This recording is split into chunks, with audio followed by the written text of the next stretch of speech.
3 weeks.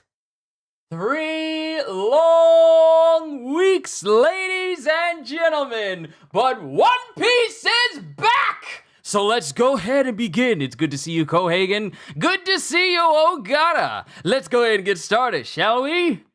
Yo, peoples! Kyushu92 here. Apologies if it seems like it's a little bit dark in the room.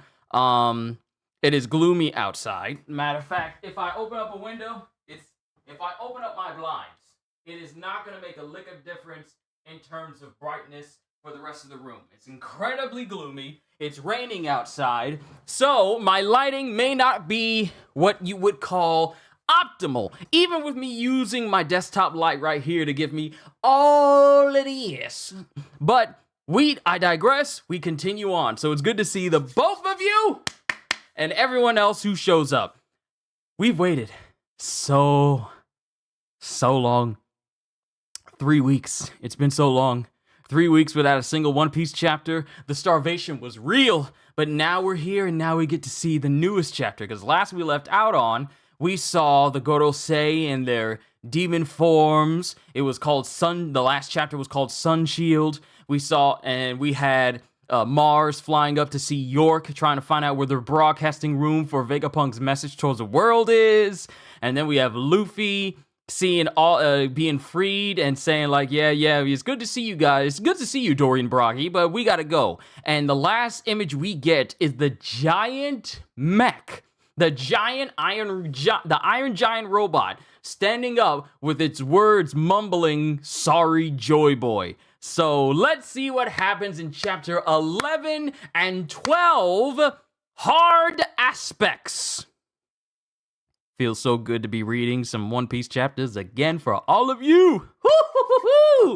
Ogre Child Yamato's Golden Harvest Surrogate Pilgrimage, Volume 3. You can have that parting gift, Yamato, as long as you do something for me.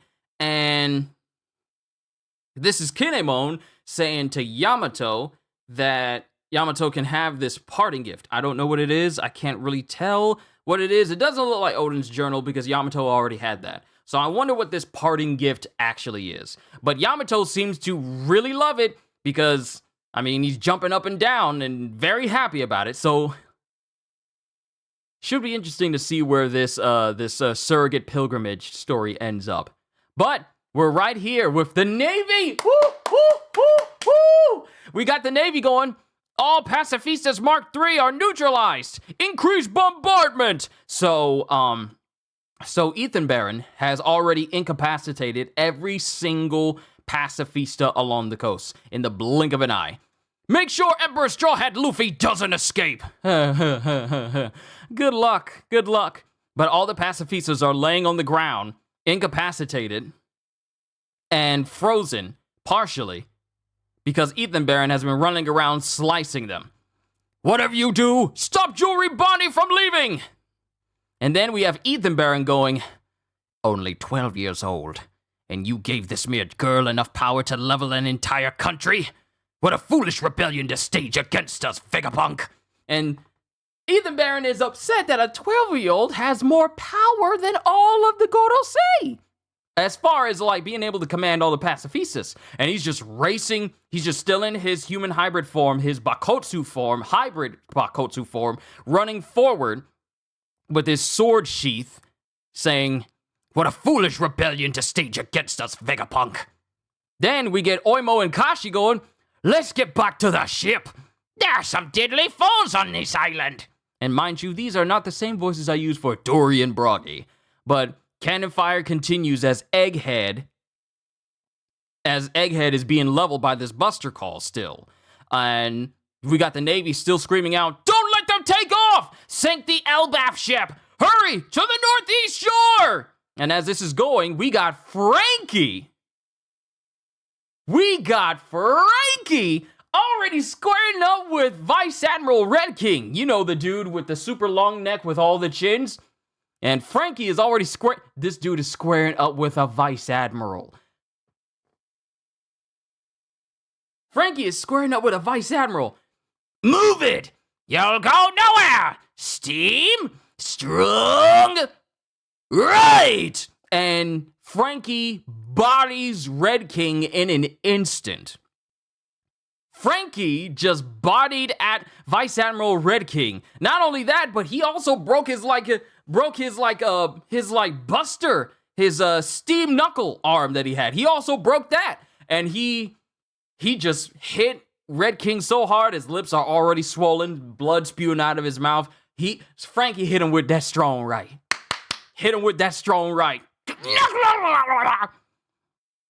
And we have Bonnie going, "Take my daddy to safety, Mr. Giant." You bet. As Bonnie jumps off. And she goes towards Vice Admiral Lauder. Or at least that's his name. No. Crap, I forgot his name. The Vice Admiral that it can turn into an otter. Basically, he's a Zoan user. I forget his name. Y'all are going to remind me when I look through the comments. Someone's going to remind me. And he goes, "Prepare to die.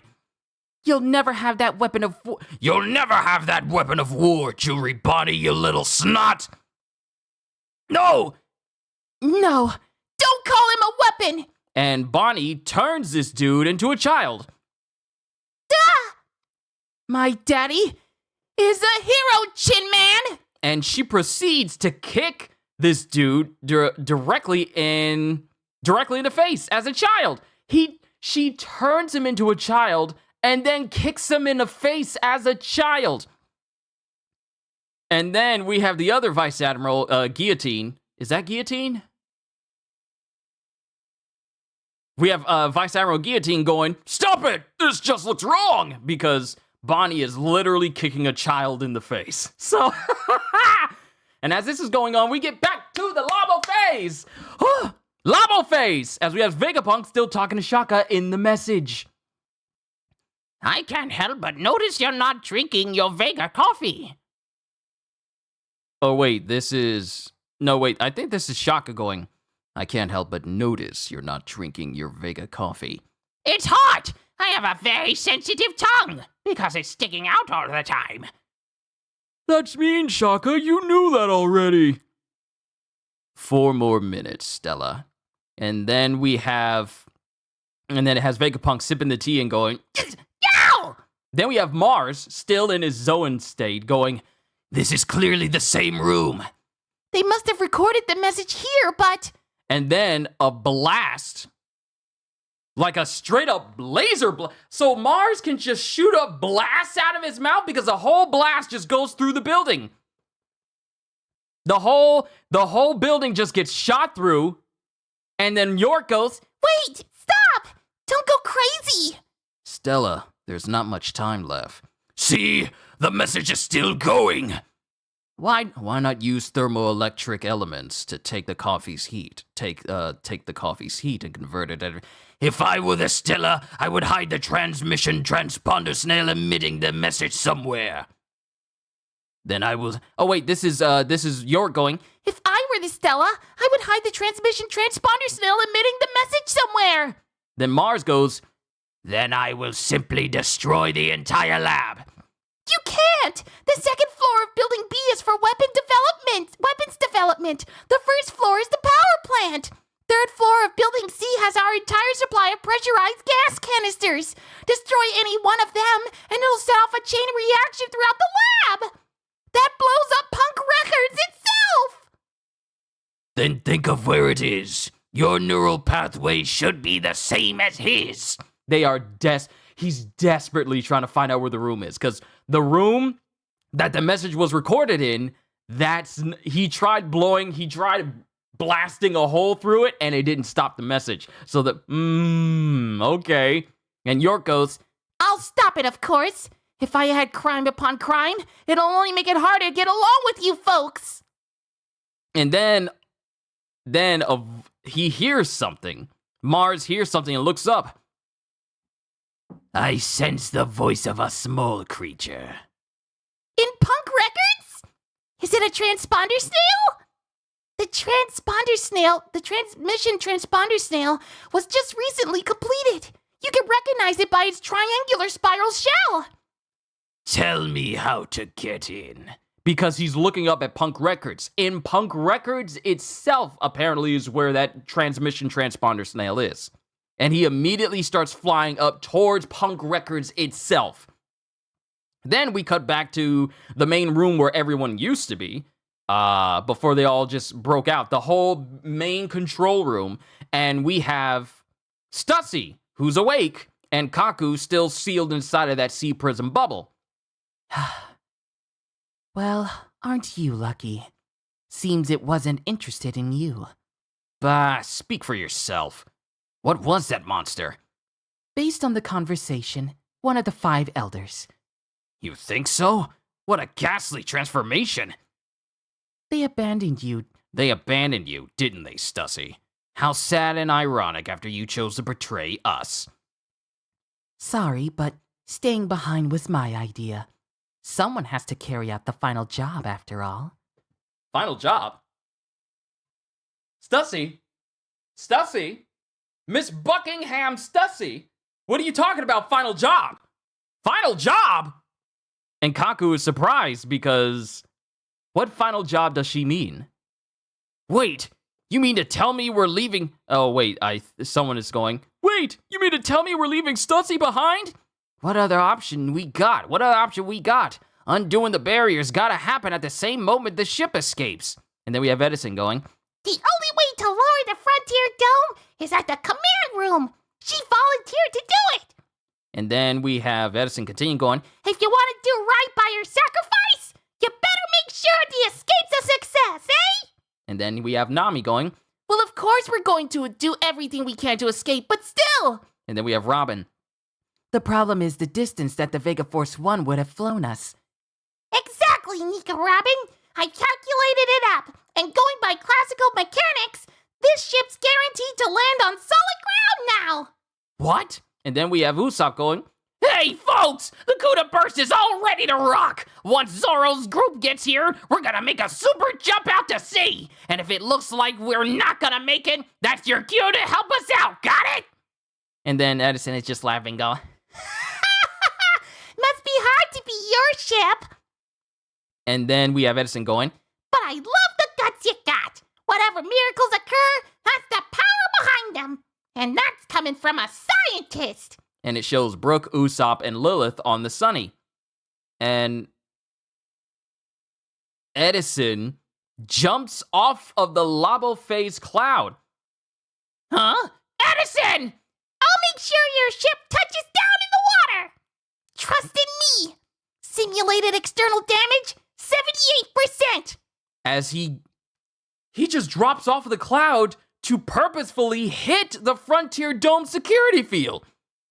Edison! It won't kill me.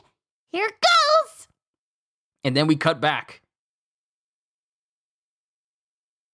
We cut back to the Navy as they're going, There's an inward wind pulling us towards the island. And it's Jupiter. What I thought Warcury had the ability to do, apparently Jupiter has that. Jupiter, I might as well just call them by their planet names because we'll all know who they are by that. Jupiter starts inhaling everything like a massive vacuum. I thought that when Warcury, let's not make it too confused. Let's just call them by their names. I thought when Warcury was roaring at that time, I inwardly thought that he was trying to suck in both Dory and Bragi with his giant mouth, but it was just a Conqueror's Haki roar. But here we have Jupiter doing exactly what I thought Warcury was doing in the last chapter, which was basically sucking in everything. And it's strong. He starts sucking in everything. And the fact that the ships out to sea are being pulled in towards this means that this dude's mouth is basically a black Brakkuhuru. It's literally just pulling everything in. But he's doing that, and Dory and Bragi are trying to run away. The suction is enormous. We're not getting anywhere. And even Luffy's starting to be pulled back to the point where his face is starting to be comically pulled back from the suction. And then Luffy goes, That's it! And he runs over to a building and goes, If you're that hungry, have a building! As he takes the whole building and just launches it towards Jupiter, who comically has the building land in his mouth, and the shape of the building is like his whole head is contouring, is like shaping around the shape of the top of the building. Like his whole head is just shaped like it, and he just has a whole building just stuffed in his mouth, and it's hard for him to breathe as he goes. Arr! And then it comes to Dorian Broggy as Jupiter is trying his best to get the building out of his mouth, and Broggy goes, "Ga ba ba ba ba! That was fun!" And then it comes to Luffy, who's outside of his Gear 5 state and is, haggard because of the downside, the side effects of using Gear 5. But now, I'm tired. What's this? What happened, Straw Hat? You've turned into some strange old man. Ran out of food power. Need food? How about some Hawkarl? Hawkarl? Hawkarl? Hawkarl? Hawkarl. Hawkarl? Yeah, what's that smell? It's fermented shark. Emergency rations from Ilbaf. Ga ba ba ba ba ba.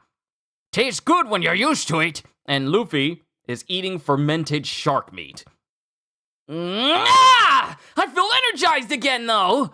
The way your body works is so simple. The way your body works is so simple. Ga ga ga ga ga ga ga. You're back to the old you. And then we have Warcury, who starts running behind them. Look out! Boar!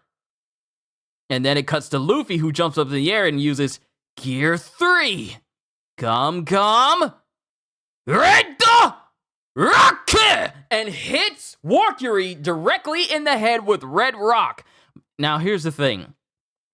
Warcury is enormous. All these Zoan forms, or these demon states that they're in, because we don't even know if these are truly devil fruit powers that they have, because it hasn't been stated officially yet. But Warcury is massive. I see trees getting chomped up next to him and destroyed next to him, and these trees are small in comparison to his face. And we've seen these trees to be large against regular people. So these animal forms, these demon forms that they have, they are gigantic, literally giant size. But Luffy hits Warcury directly in the head with Red Rock. And then, all of a sudden, Luffy notices that his hand is suddenly burning. Huh? Yow! How hard is that thing? As Luffy's hand is on fire. And it cuts to Warcury, who's growling. Then we get to the rear side of the Labo phase. Yeah! Stop! What is that? Something's coming! As we get spider legs climbing up to the Labo phase where the Sunny is. Saturn has just climbed up the clouds to get where the Sunny is. And Chopper's going, Huh? A crab? And then we cut to the northeast shore where the giants are supposed to go. And all of a sudden we hear someone go, Oh no, Mr. Giant! As the giant that was looking after Bonnie and company gets cut down by Ethan Barron. Huh? Who's that? And it shows Ethan Barron just cloaked in shadow and smoke. And you only see the light from the reflection of his glasses as he's standing there with his sword dripping blood after he's just cut down one of the giants meant to help them get onto Elbaf's ship. And then we cut to Punk Records in the Labo phase, inside it, and we have Shaka going, 1 minute left, Stella. And then Vegapunk goes, I know! Then we have Mars, who has gone to his human state, and he's walking towards the transmission transponder snail as it's there. And he goes, Here it is. Fortune was not on your side, Vegapunk. And he's just standing there in silence as he's preparing to dismantle. He's right there in front of the transmission transponder snail. However, and this looks to be the transponder snail that York was saying is the one that has the transmission going out, and he's just standing there as the transponder snail is just going glub, glub, glub, glub, glub, glub. And he's just standing there, and that's the end of the chapter. The end of the chapter is Mars getting into Punk Records and walking directly up to the transponder snail that is supposedly sending out the signal that'll give the message of the truth of the world. But we're going to talk about that for a moment because I have an idea. All right, that's the end of the chapter.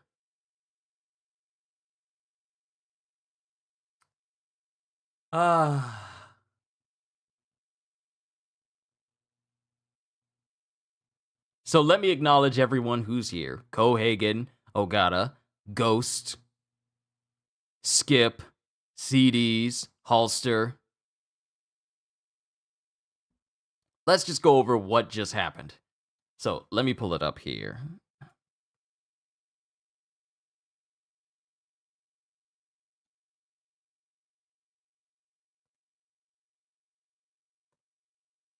Because I want to go through the synopsis.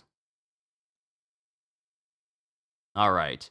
Chapter 11 and 12, hard aspects. Long summary. The Marines report that all of the pacifistas attacking them have now been incapacitated. Actually, let me give my thoughts. Let me give my thoughts before I go through this whole thing so that way we can be doubly sure. Let me see here. Let me see what you guys have said. I see Red King not out of commission yet for all we know. Like D-Stream, like who stream? Like D-Stream? Pomsky, thank you! I've always forgotten that name. I remember Guillotine and Red King, but Pomsky was the one I just keep forgetting. Was good. I'm gonna sit and vibe with you till you finish. Good morning. Yes. So Red Rock does nothing to Warcury, and Luffy is hurt instead. Got it. So Luffy and Giants versus Warcury and Jupiter. Zoro and Jinbei versus Saturn, and Sanji versus Venus Judo. Giant Robot will probably join Sanji since it was last sighted at the northwest part of Egghead. So by process of elimination, Gear 2nd and Gear 3rd don't affect Warcury. Gear 5, while doesn't hurt Warcury, Luffy is also fine. So what are people's bets on Gear 4 working without Luffy getting hurt at all? We haven't seen Gear 4... We haven't seen Gear 4th in a minute ever since Luffy was using Snake Man against Kizaru, and that's been a while back. My bet is that if Luffy uses it, he'll get hurt if he launches an attack in Gear 4th.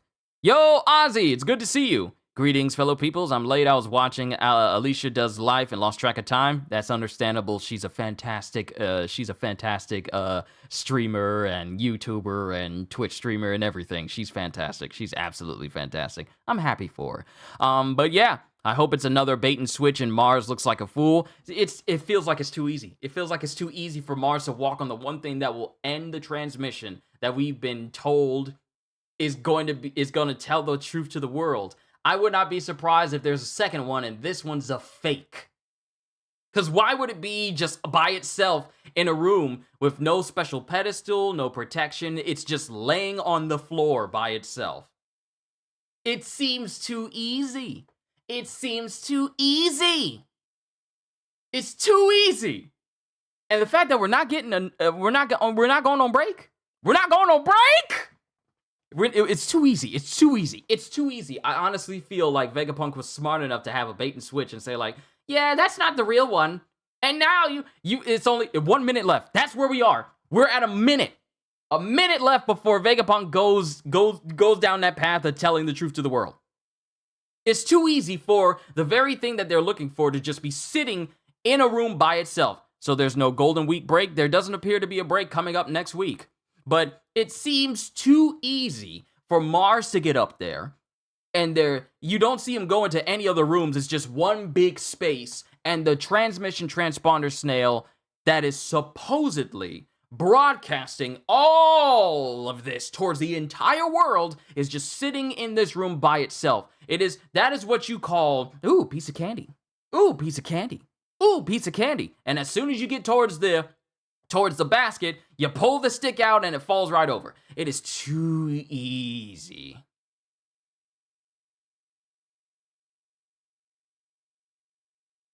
It's way too easy. It's way too easy for Mars to be so sure of himself, like, fortune was not on your side, Vegapunk.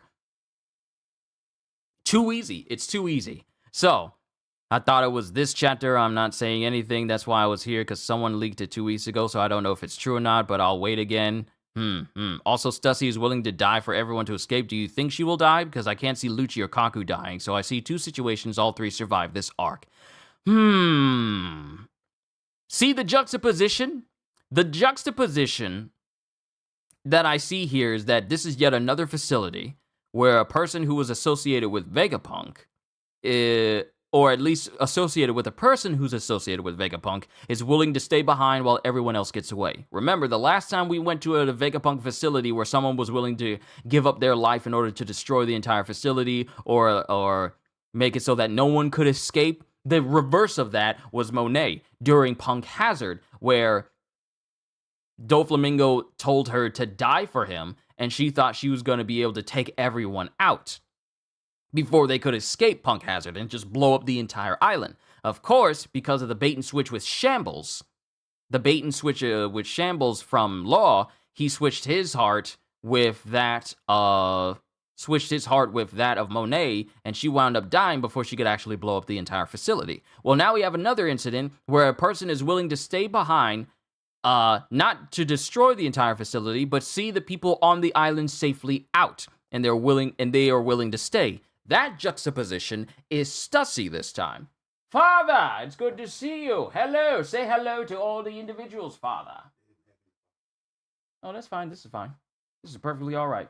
Thanks, Dad. But this is the juxtaposition where we have someone willing to see someone safely off the island rather than them trying to kill everyone on the island. And they're both Vegapunk facilities. But that's just that. Speaking of Dofi, where is he at? Is he still on, he's still in Impel Down. You see what happens when you don't catch up to the anime! You got no idea where people are at. But I digress. But, this is the juxtaposition of that. Now, the thing that gets me is that this is a bad situation all around, okay? So we have, I'm sorry, I kind of went off on you there. I'm messing with you. But right now, we have a situation where they are desperately trying to find out where this transmission transponder snail is, thanks to York spilling the beans. Because the room in which it was recorded is not the same room the transponder snail actually is. So it's a completely different place. So let's go through the long summary and we'll talk as we go. We still got a Jujutsu Kaisen chapter and I can't wait to read that. But long summary. The Marines report that all of the pacifista attacking them have now been incapacitated, so they can continue their assault, hoping they can prevent Luffy and Bonnie from escaping. Preventing Luffy from escaping because they want to bring down an emperor, and prevent Bonnie from escaping because they want to kill her so that she can relinquish control of the pacifistas to them. Nusjuro is livid that Dr. Vegapunk would give a mere 12-year-old control over a weapon that can destroy entire nations, calling his choice of defiance as foolish as it is insolent. Oimo and Kashi say they should get back to the ship now that the 5 elders have arrived, but the Marines decide to sink the giant ship so they can't escape either, and start reorienting themselves to the northeast shore. That's where everyone is going. Since all the pacifistas are taken down, all of the Navy is trying to make their way to the northeast shore so that they can intercept the giants and thus try and kill Bonnie. With Bonnie's group, Frankie defeats Red King, while Bonnie, having entrusted Kuma's safety to one of the giants, uses her powers on Pomsky, turning him into a child before kicking him away, which Guillotine thought was just horrible. On the Labo phase, well, here's the thing. The Navy is gung-ho about killing a 12-year-old, so, you know, they are completely serious about killing a 12-year-old. So they don't get to talk about what Bonnie's doing is horrible. Ain't that some mess? They're saying like, it's horrible, you're hurting a child. And I'm like, y'all are trying to kill a 12-year-old right now. The whole purpose of y'all assault other than the Buster Call is to kill a 12-year-old. Y'all don't get to talk. On the Labo phase, Mars has freed York, and she takes him to the room where the video was being filmed, and Mars immediately fires a beam to destroy the room. So now we know that Mars has a supernatural ability as well. He can basically just shoot out Godzilla beams. So that's something he can do.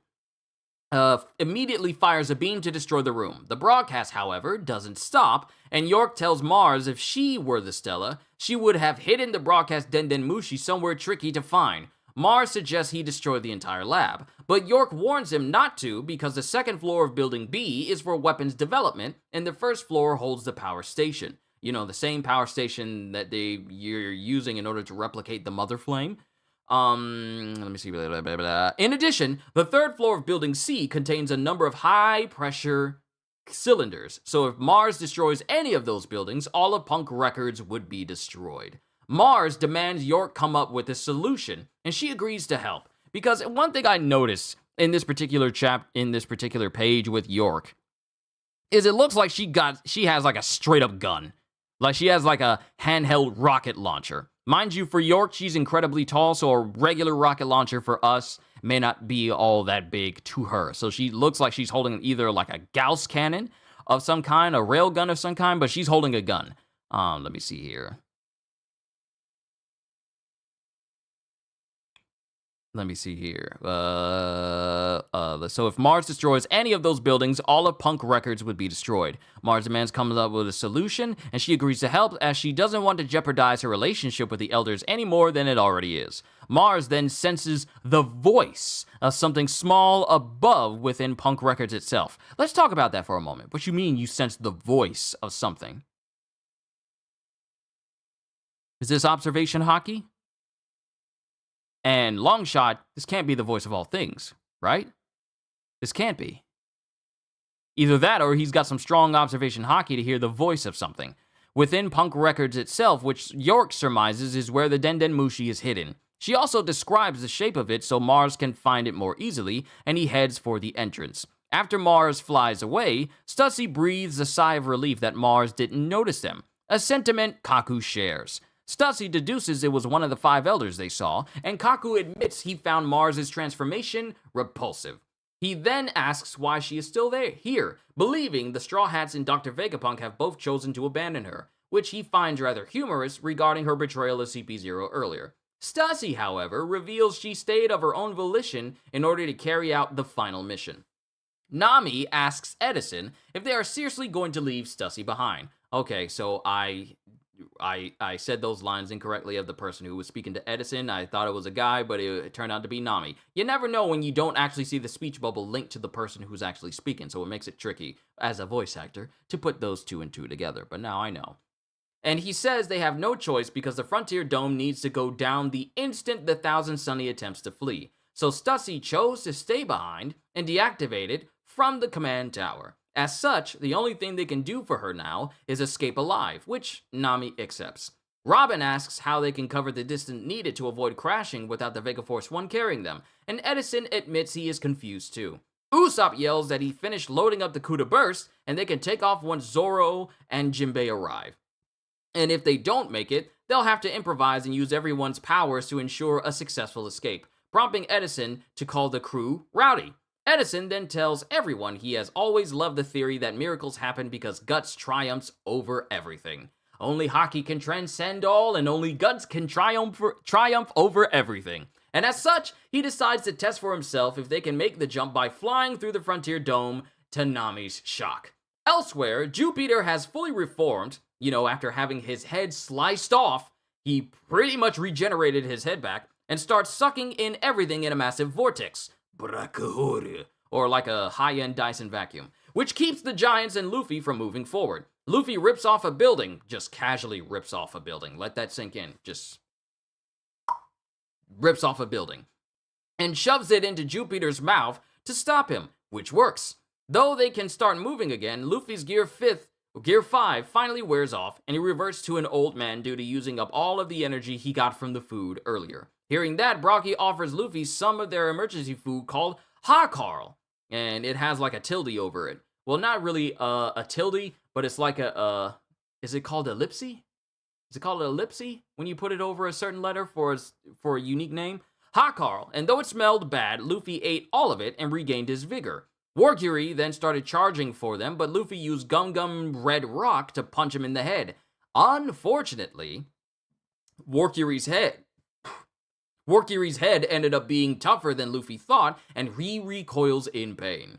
Which, we really haven't seen Luffy recoil in pain after using a Haki imbued attack ever since he was fighting Kaido, and Kaido's Haki started to slightly surpass Luffy, where Luffy started to get hurt even after blocking attacks with Haki. So that means that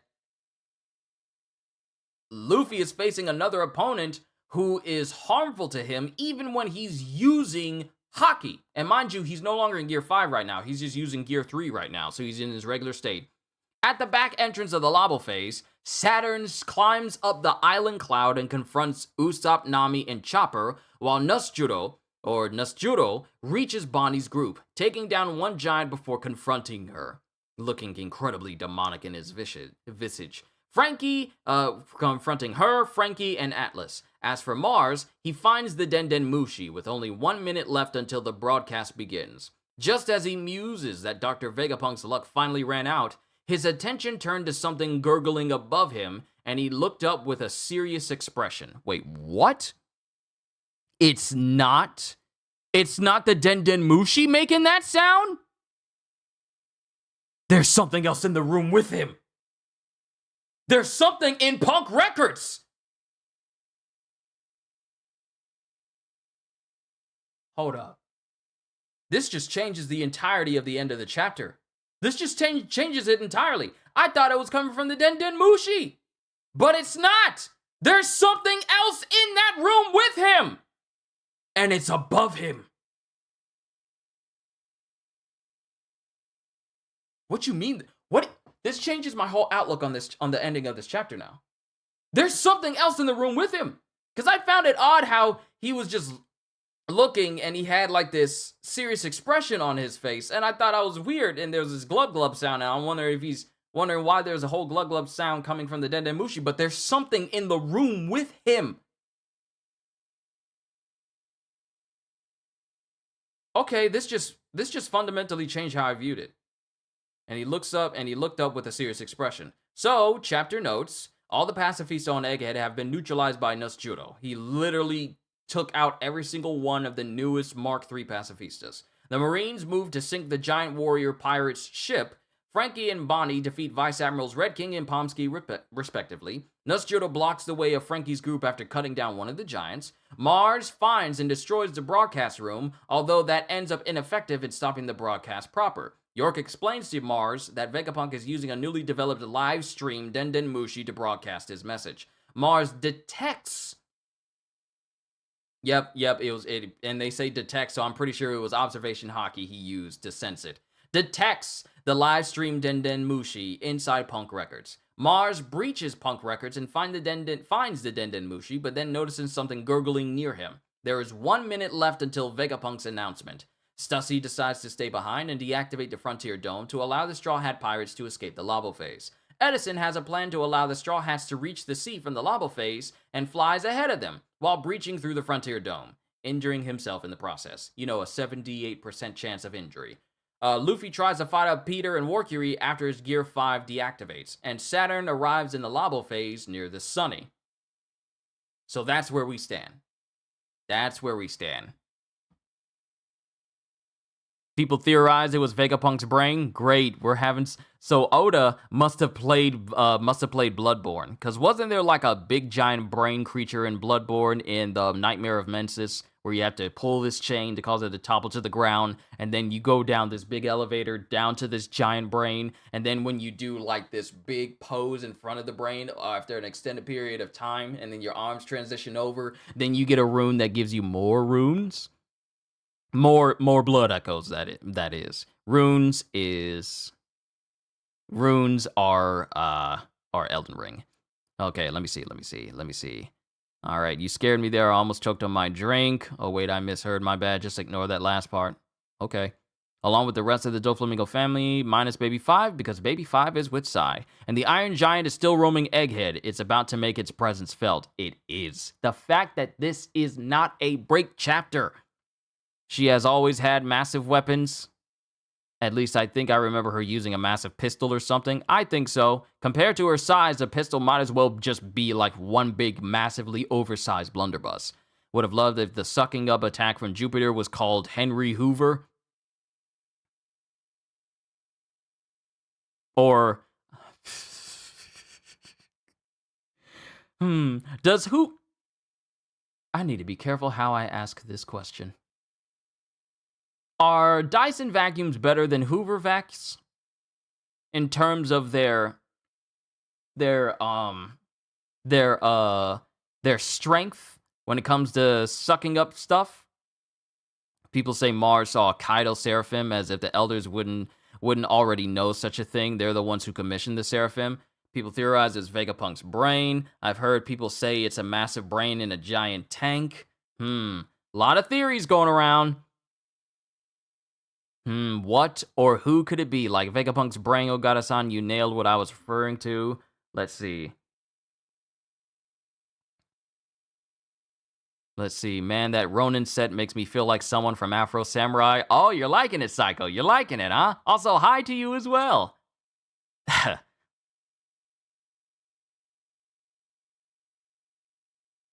Let me see. The Hakaru that they were feeding to Luffy is a fatigue power-up. Luffy normally has to eat a lot of food to recover after Gear 5, so the Hakaru supersedes that because it packs enough to rejuvenate him. That and the fact that emergency rations for a giant pretty much makes up all the food that he ate before. So it's not, when you think about it, it really isn't a matter of it's packing more to rejuvenate him. It's just that the size of the rations matches that same amount of food that he ate in order to use Gear 5 again. So it's really just a gigantic piece of shark meat that would be normal size to an average person, but to Luffy it's just one gigantic piece of food. So it packs just as much because it's just one massive slab of meat versus a whole bunch of assorted foods around him that packs the same amount of nutrients. In other words of ideas, how cool will it be if the Seraphim will join the crew? I don't know if they would join the crew. Because as it stands right now, Bonnie has full control of all pacifistas. All of them. And that includes the Seraphim as well. That's crazy. What's crazy is the fact that they just carry around shark meat as emergency rations. And it's fermented. And the thing that gets me is that these are obviously not normal sharks. Because normal sharks are small in comparison to giants. So these sharks that these giants are getting emergency fermented rations from, these are giant sharks. Which means that the meat that Luffy is eating is... You know what? Let me do this. Let me look up the food itself. Yeah, it's Icelandic food.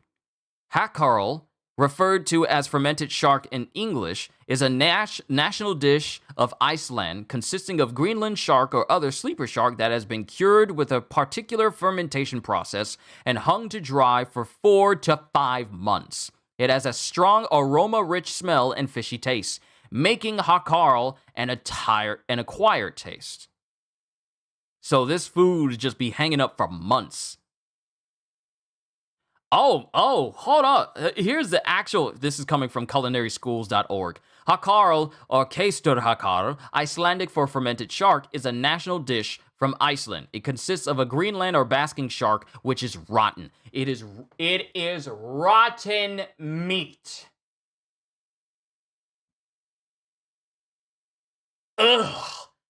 It's rotten meat that has been cured with a fermentation process and hung to dry in an open-air shed. It is rotten shark meat just hung up to dry in the open so it can rot more.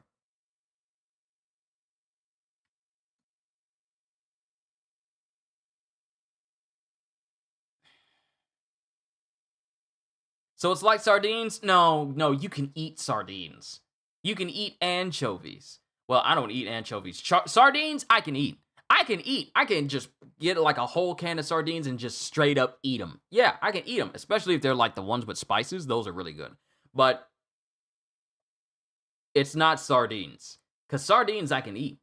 Sardines ain't rotten. They're in oils and stuff and juices so that they don't rot while they're in the can. But what Luffy is eating and what Dorian Broggy and the Giants carry around as emergency rations is straight up rotten meat. Oh yeah, it smells like ammonia or something. It smells horrible apparently, but apparently tastes better than it smells. See, but the thing is, the taste comes from your ability to smell. Smell will help dictate how the taste is to you. Because you ever tried eating a Skittle, but you don't breathe? You ever tried eating a Skittle? You won't taste the flavor on the Skittle, but as soon as you start breathing, you start to taste the flavors. Try it one day and get back to me. Try eating a piece of food, but hold your nose while you eat it. And eat it entirely and swallow. You won't taste anything. But if you're breathing and you're smelling at the same time you're eating, that helps dictate your taste. That's crazy, isn't it? Sardines are okay if you can deal with the aftertaste. It depends on the sardines, really. It really does. You can't eat all sardines. You can't eat it. Why can't they eat shawarmas? Shawarmas like normal people? Because they ain't normal people. They giants. They are Icelandic. They Vikings, which means that they'll eat stuff that'll sustain them. Not because it tastes good, but because it means they'll live to see another day. And if it's giant rotten shark meat, yeah, okay. All right, ladies and gentlemen, if you can't smell it, you can't taste the flavor. Exactly, which is why when you're eating, like I said, if you can't smell it, you can't taste the flavor because your nose is your nasal passages are pretty much connected to the same passages that leads down to your mouth. Like, you ever see the back of your throat and you have your uvula in the back? That whole passage behind that literally leads up back to your nose. So whatever you smell, it also helps dictate how the flavor is. Not just your tongue, because if it was just your tongue, that could dictate the taste and everything, like, sure, we have sour, sweet, bitter, and other flavors, but it's really the nose and the sense that allow you to smell this stuff. We got off on a whole topic about fermented shark meat. I'm sorry. But we are now in a situation, ladies and gentlemen, where it would appear that all is not as it appears to be. Now, it's majorly concerning that we got the 5 elders going to these different locations to intercept Usopp and the Sunny and everyone else there. We got Venus Juro, who's Ethan Baron, meeting up with intercepting Bonnie and Frankie and Atlas as they're trying to get on the giant ship. So we got a member of the 5 elders at the most crucial of point locations on Egghead right now. And we got Saturn up on the Labo phase, meeting up with the Sunny. The question is, how did he get up there? Did he just force himself through the Frontier Dome? Because the Frontier Dome is supposed to be, up. And Mars, launched himself through it in order to get inside. So does that mean that Saturn pretty much launched himself up to the Frontier Dome as well? Because the Frontier Dome is still active. It's still very much active. Because if I go back to where Edison was, he just goes through the dome, and the dome is still there. But he just made his way up there, and he's right there in front of Usopp, Nami, and Chopper. Mind you, we don't have the major powerhouses up here on the Labo phase right here at the Sunny. Jinbei and Zoro are still out, which means that Zoro and Jinbei will not be intercepting Venus Juro, and we may not get that fight between Zoro and Venus Juro, because Venus Juro is a completely different place than Zoro and Jinbei right now. As much as people would like to see Zoro go up against Venus Juro, their locations are not the same. Zoro and Jinbei will intercept and see Saturn before they get Venus Juro, who's already on the island down below.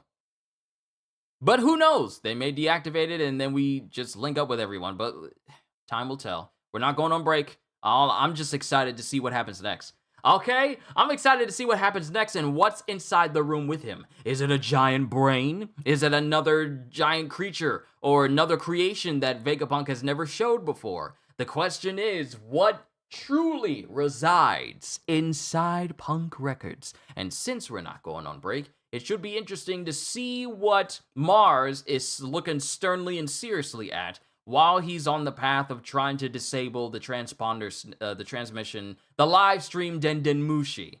But we're just gonna have to wait until next week. Now, let me just say this.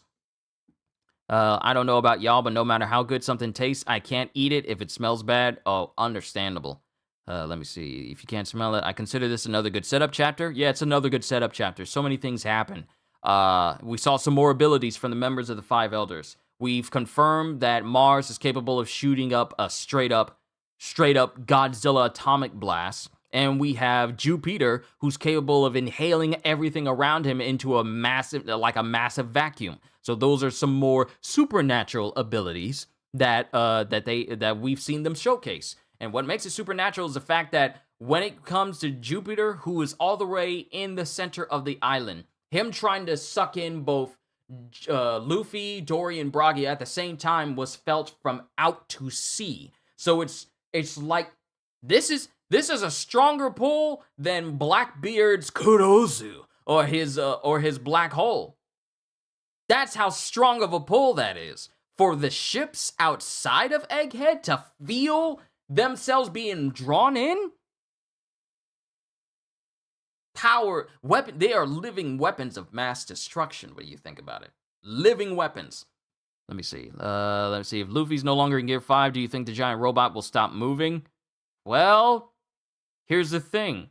Maybe Gear 5 wasn't necessary for it to move, but maybe necessary for it to start. And if not the case, then maybe Gear 5 being active was like essentially you putting your phone on like a wireless battery charger. Like I got one for my phone and I put it on there and it charges. So maybe it was charged up and it'll operate for a little while, but it needs Gear 5 to keep it fully charged. I don't know. I'm just making some theories off of what could possibly happen due to the evidence of what we have. Or is it Scopper Gabbin? If it was Scopper Gabbin living in punk records. Good question, Ogata. I'm going to say it's going to be moving for a little bit, but I don't think it's going to be very active for long now the Gear 5 has ended. Yeah, I agree. Now, how do I do seppuku with my left hand because I have my pole blade on my right?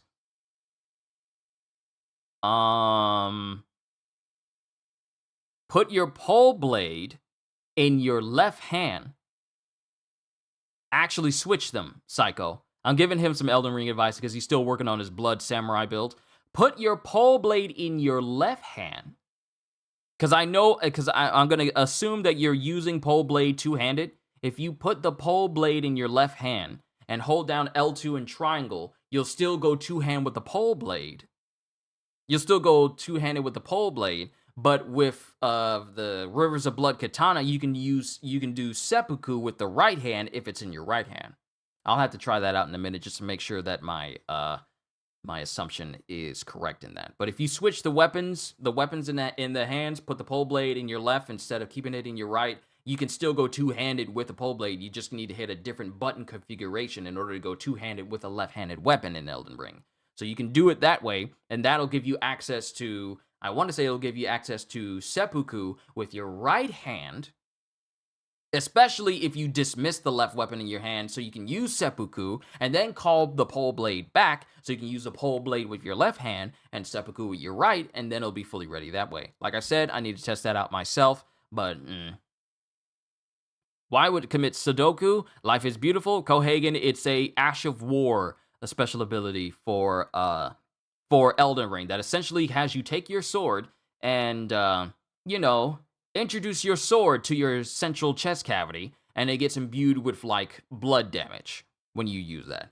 But yeah, Jupiter ain't quite a throat goat since he struggled with that building, but his sucking capabilities are definitely a force to be reckoned with. They kind of are.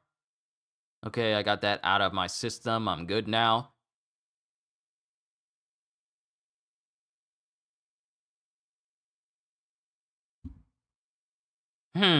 Okay. All right, glad you got it out of your system. All right, ladies and gentlemen, that has been my reaction for One Piece Chapter 11 and 12. Next chapter is going to be dropping next week on Sunday, so I'm looking forward to that. And then, of course, we're going to have the reflections next week as well. Can y'all believe that April's almost over and then we're going to be moving into May? Oh my goodness. So many things are happening this week. I'm just letting you guys know. This week on top of Grand Blue Fantasy Relink's newest update, that's going to be introducing Seifon and Tuayin. We are also getting Fallout 4's next-gen update the very same day. Well, actually, you know what? We're getting Fallout 4's next-gen update the day before we get Relink's character update, and that's going to be the same day that Stellar Blade comes out. Now, on Wednesday, it's going to be my youngest sister's birthday, so I'm going to be busy with that, on top of me playing Rebirth for all of you, and pretty much everything else that I'm doing. So, I said all that to say this. As these months go on, and as the channel gets better and better, it's such a joy to get up here and entertain all of you with my voice, with my dramatic readings. It is just, I'm just thankful to be in the position that I'm in, where I get to enjoy what I do. Thank you, everyone. Thank you, everyone, for all that you do for me. All the shares and likes and comments and new people subscribing, the super chats and super thanks and people becoming members. I want to say thank you after all this time, and I'm going to keep thanking you. Thank you for all that you do for me as a YouTuber. It really does mean the world to me, and all that you do really does help everything that I do, because I wouldn't be able to do any of this without y'all's continued support, so thank you. But I'm done. It's time to move on to Jujutsu Kaisen. Hope you all enjoyed. Can't wait to see you all in my next video. Like, comment, and subscribe if you haven't already, because I am always looking forward to entertaining you. So have a fantastic day, and once again, as always, later, peoples!